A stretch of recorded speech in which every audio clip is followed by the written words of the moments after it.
Alright, so if you're new to this channel, I like to take notes a lot, particularly about science topics. And so with each module, I provide a free note-taking sheet, and hopefully explain it in a way that makes sense. This is our note sheet for this lesson. Okay, so we're going to talk about the basics in this slide or in this module. So in the last module, we talked about how orbitals are defined by the Schrödinger equations, and that these are regions in space where there's a high probability of finding an electron. And so let's start off with the s orbital. The s orbital is when L equals 0. We showed you the L chart last slide, and so it's sphere shaped. M sub L can also equal 0. And we have 1s and 2s. And this will be especially useful when we're dealing with our electron configurations.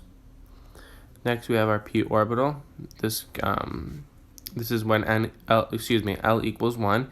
M sub L values can be -1, 1, 0.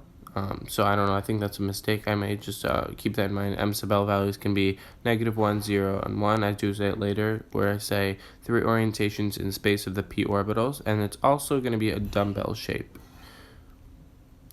Okay, our d orbital, this is when L equals 2. M sub L, remember, M sub L is -L to +L, so we're going from -2 to -1 to 0 to 1 to 2. And these 5 numbers mean the 5 orientations. So that image on the right shows the kind of planes it can be in, like the dx plane, the dzy plane. But for this, we're not too concerned. We're just concerned about, the 5 orientations and M sub L, what values that can have. Another term to know is the nodal plane. This is associated with the electron probability density of 0.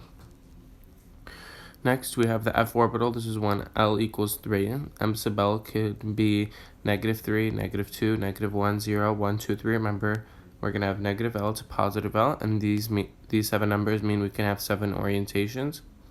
Note that we have 7 numbers, 7 orbitals. If we multiply by 2, we're going to have 14 electrons in the f orbit, subshell, Next, we're going to talk about the phase of orbitals. A phase is the sign of the amplitude of the wave. So we have, of course, 2D and 3D waves. We talked about those in 2 previous videos. And so other terms to know is degenerate. And this is when orbitals in the same subshell, all orbitals have the same energy. And for a many electron atom, what we're going to notice is that the energy of the s orbital is going to be the least out of the p, so it's going to be s, p, d, f, where f is going to have the highest amount of energy. So any questions, you can, I'm going to link the email in the slides. Also, it's right here. Don't forget to subscribe and follow. I post daily. And yeah, that's basically it.